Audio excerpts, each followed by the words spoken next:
Morning, fellow creators. Ben here from Cinder Studios, and I actually don't really have any projects planned for this weekend. Except maybe that.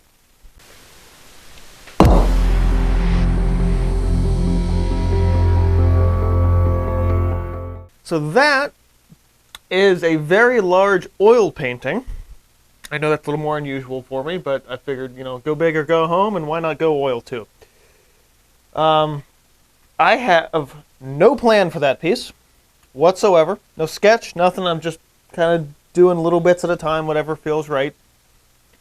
So I will not be working on that, as big and fun and interesting as that is. I have no idea what the composition is going to be, other than a nice sort of sunrisey sunset, that background hill, and after that, I have no idea. So I'm not worried about that. So it is just before 8, Saturday morning, August 5th.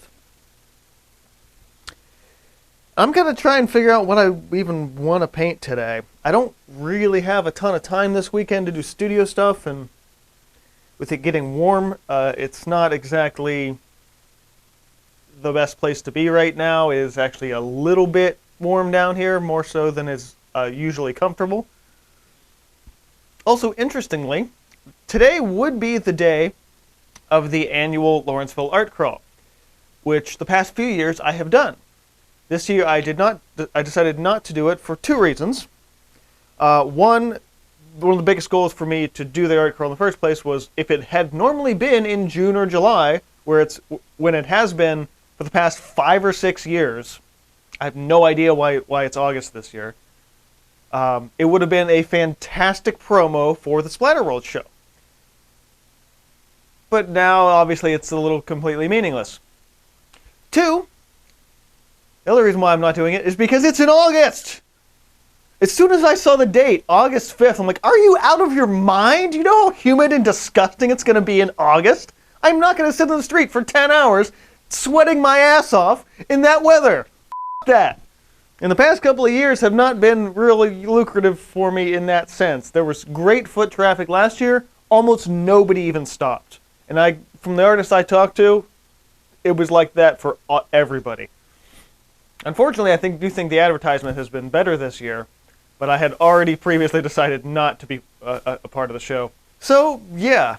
On the plus side, though, I do have a whole separate other group art show coming up. I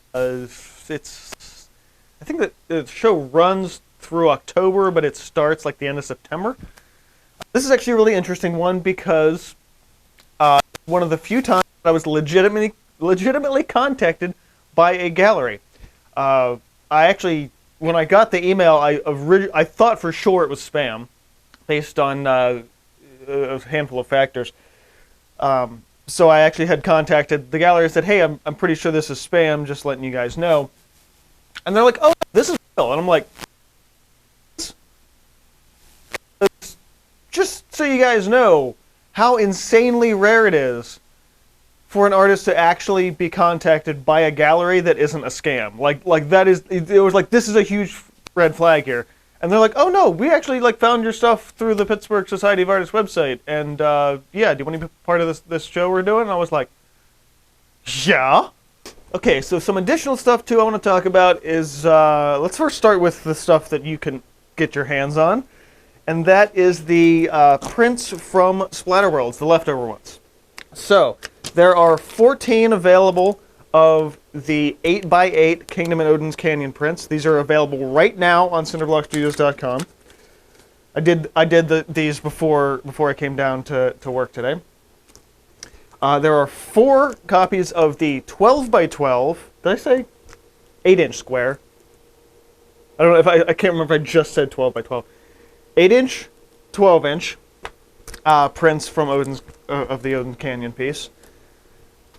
And then there, I think, are like 19 or so of these unusual sized ones, at least for me. This is an 11 by 17 inch edge-to-edge print of the Big Show centerpiece, Bridge to the Isolated Kingdom. You guys probably saw this in a couple of vlogs if you follow along. So now, I mean, the original is $2,000, so you're probably not going to be buying the original. It's also not listed on the website, but these are $40.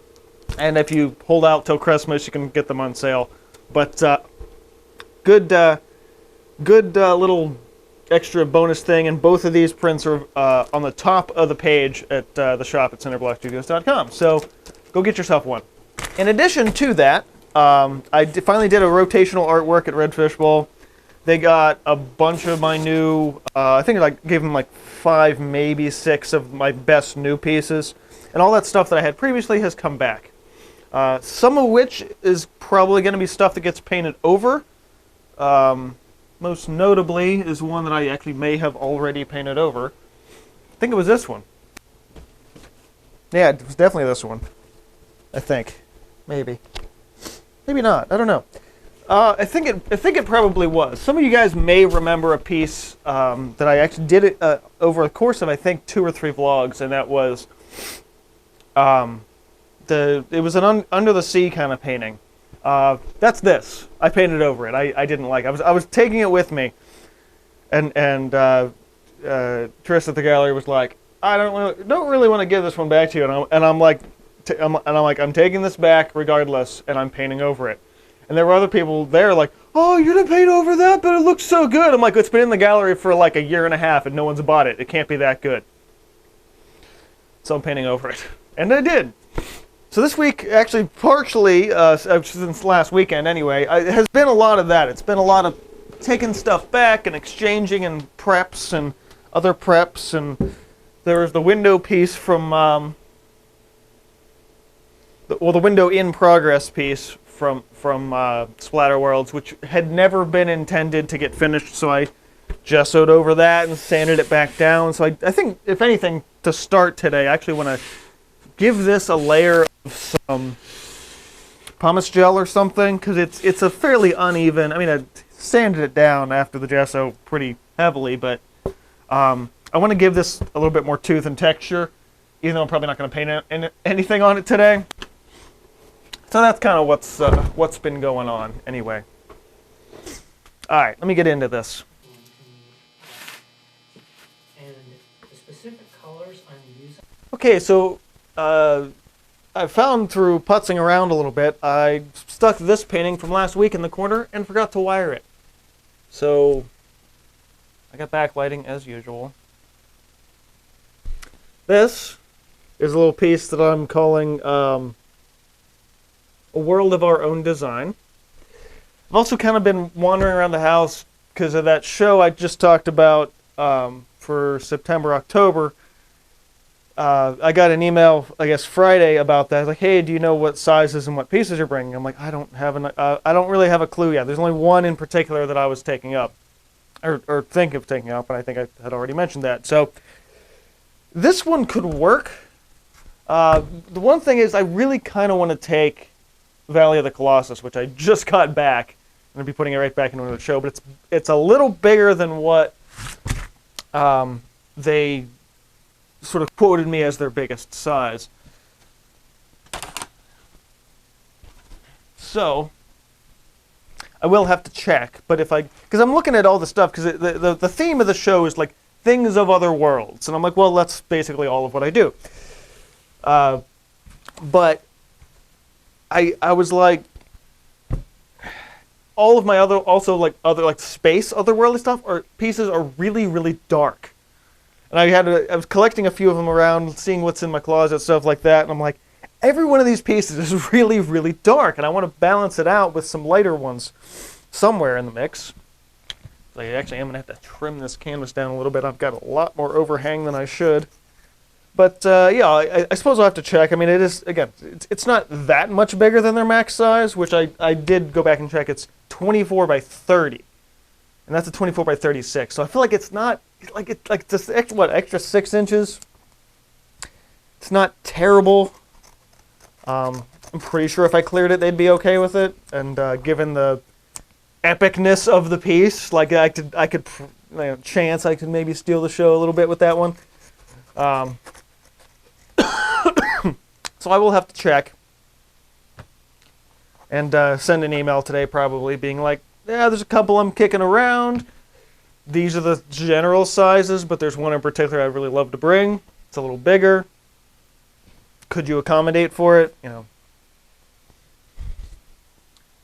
Not really sure, but, and also what I said before about it being warm down here, it's warm down here. Even with my dehumidifier on, it still feels weirdly sticky, you know? And that's inside the house. I'm so glad I'm not doing the art crawl this year. In August, like that's still, it blows my mind, like why? Why in August? That's dumb. Might as well be September when everyone goes back to school, you know, like, I don't get it. All right, so, oh, I don't think I mentioned this either. If you're part of the newsletter, you might have gotten a hint about it last month, but, because I think I said something about there are new opportunities presenting themselves. 2 years ago, literally 2 minutes down the road from me, like bottom of the hill, is this coffee shop and art gallery that they opened up. I have not even remotely done anything but drive past it for 2 years. But I was looking, I was like, I wonder if they just have like an artist submission thing. And not only do they do that and have basically, there was this thing, oh yeah, submit if we like your stuff and want to put it up. You have like this semi-private opening and your stuff's up for like a month, and I'm like, damn, that's pretty cool. And since I'm literally as local as you can get as an artist for this place, I was like, I gotta put in a submission for this. Interestingly, as I was looking through their previous artists, they seem to do a lot of stuff with like local schools and their AP art program is showing student work because it's, you know, a community business. And actually one of the first artists I saw on that was a friend of mine by the name of Corey Edmondson, who is a fantastic portrait artist. If you follow any sort of artists on TikTok or Instagram, you may have actually come across this guy. He's gotten really popular in the past couple of years. But I met him about 4 or so years ago, or 5. It was, had to have been 4. I think it was like right before. I think it was 2019 because it was right before everything locked down the following year. Because the art crawl didn't happen that year, so it was the year before. So yeah, I guess it'll be 4 years then.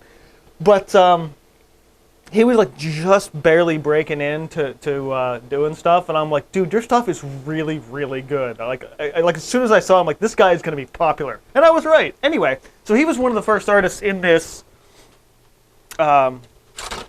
this coffee shop, and I was like, I'm like, this is probably when he was still before things really took off. I think he actually has a whole Skillshare class as well. The guy's done really well for himself. That's all I'm saying. Every now and then I'll run into him somewhere. I'm like, it's like, oh hey, and we'll sit and talk for a little while. But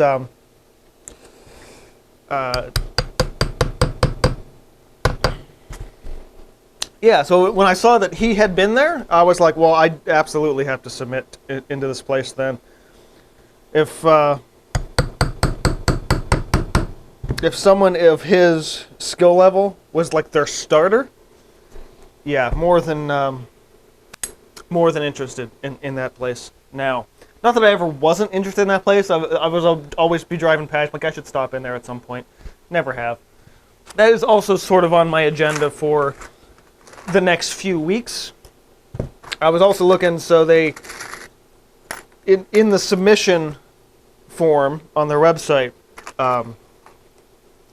there's a thing where it's like put your bio in. And then I saw there was a section where it shows, like the section where it shows previous artists, it shows their picture and their bio, which I think is probably the same bio that they end up using off of their website as the submission form. So I'm like, well, I have to make that sound good. I can't just type in whatever. If it's gonna sit and be the presented bio in the long term. So I'm like, all right, I gotta actually sit down and craft the bio. I'll probably just do a modified version of the one on my website, but it's still going to involve a little bit of more thought than I might otherwise put into just a random online submission form. Actually, now that I'm talking about that, I kind of want to go do that. This is really probably going to be more just like the art business day where I'm not getting a ton of stuff done. which is totally fine. Like, if anything, I need to work on my sketchbook more than anything else. Although, speaking of my sketchbook, I did sketch something the other day, which I actually laid out, because I was thinking it might actually be a decent one to paint if I can find the right canvas for it. I have this guy. 3 figures on a hill, valley, and then, like, shards of crap and broken buildings, and, you know, my normal post-apocalyptic stuff. So yeah, it's kind of where I'm sitting for today. I'm sorry this vlog is mostly just me talking, but sometimes it's like that. At least you got to cameo the big giant piece behind me. Yeah, that was basically it. Like, just the announcements for the, you know, go buy some prints, and the painting for the How I Make a Painting series that had, I think, 4 or 5 parts. That painting is also available. The original available at cinderblockstudios.com now, which I think I announced in that video when it went live. Also, in addition to this vlog today, if you have not already seen it, this is actually a double feature week, because I completely missed the regular art video last week. I just recorded it last night and uploaded it today too. So this is a 2-for week. That video is about, it's another awesome Art Tools highlight video. I have any spare wire that's long enough? Does not look like it. Alright, and that is, I was talking about the colorless blender colored pencil, which is a really great tool if you haven't picked it up. I demo it in that video a little bit.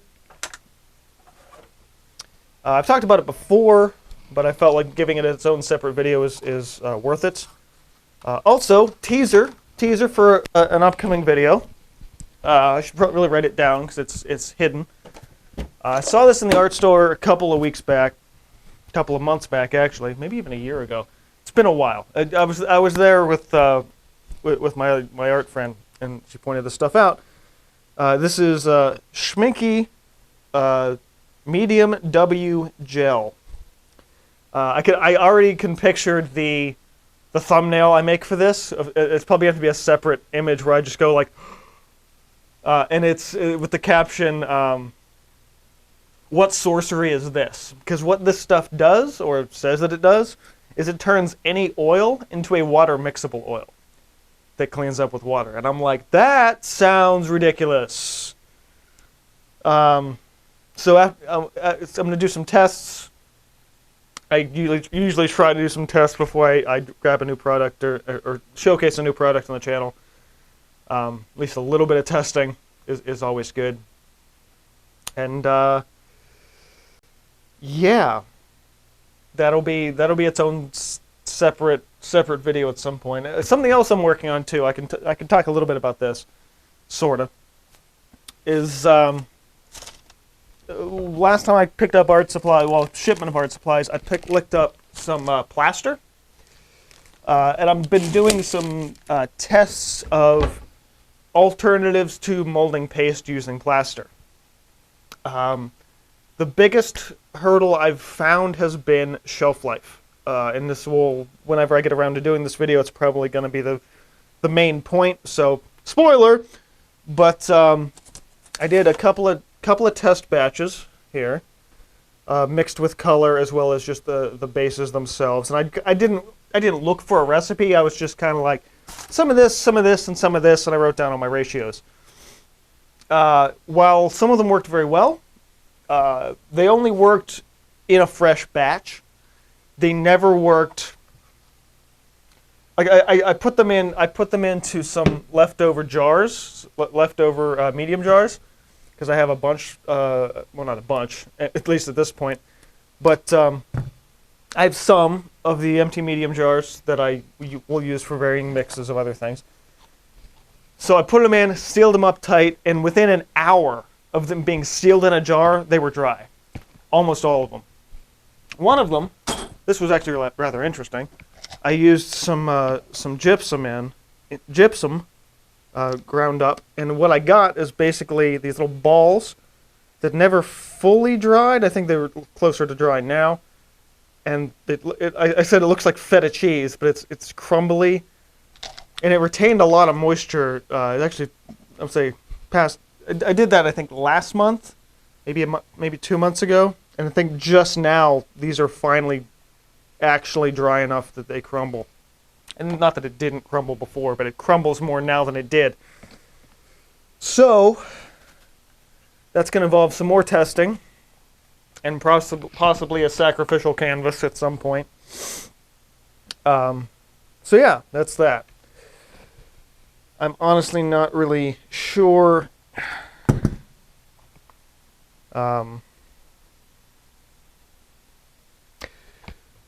what that video is going to look like when it finally comes time, and we're talking about, at this point, what's going to be the equivalent of probably about a month's worth of prep time and testing and all of that just to get to the point where I can even record that video.